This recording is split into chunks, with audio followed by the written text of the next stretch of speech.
Okay guys, so now we're going to learn about method overriding in Java. So let's just create a new project for this. Let's call it overriding. Let's press create. I'll bring the code window over here. So to demonstrate method overriding, let's create a class called animal. Like we used in the previous examples, this is going to be our super class. So for example, we'll have other things extend upon this. So let's just create a method here. Right, so let's call it public void make sound. Because that's what animals do, they make sounds, right? And now let's go system out print some animal sound, right? So we're making this on purposely generic.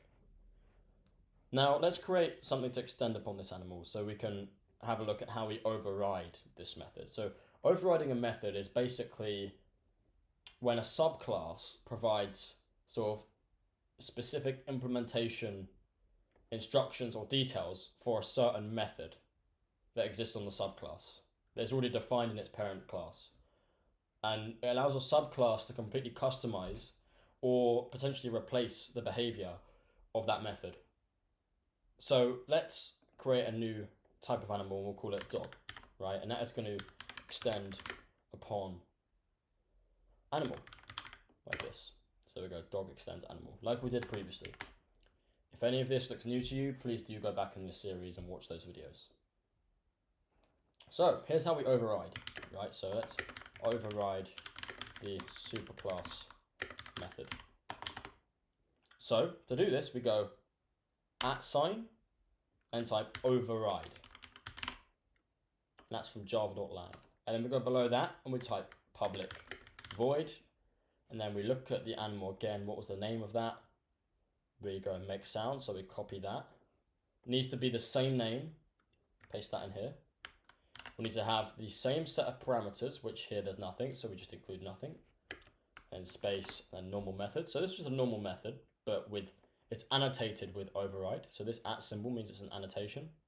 We will go over annotations in a later video. But this is how we override method. And then in here, we just write our overridden logic for a dog making a sound, right? So let's go system.out.println and let's call it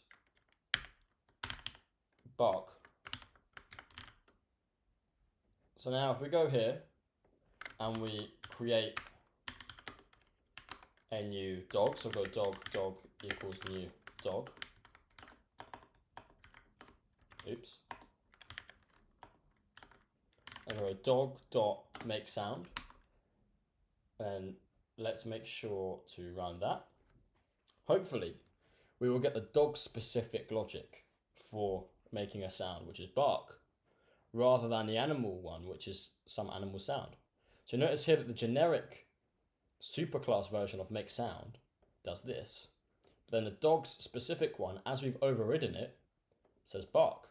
Now, if we just get rid of this override here, we still keep the dog object, which is used here.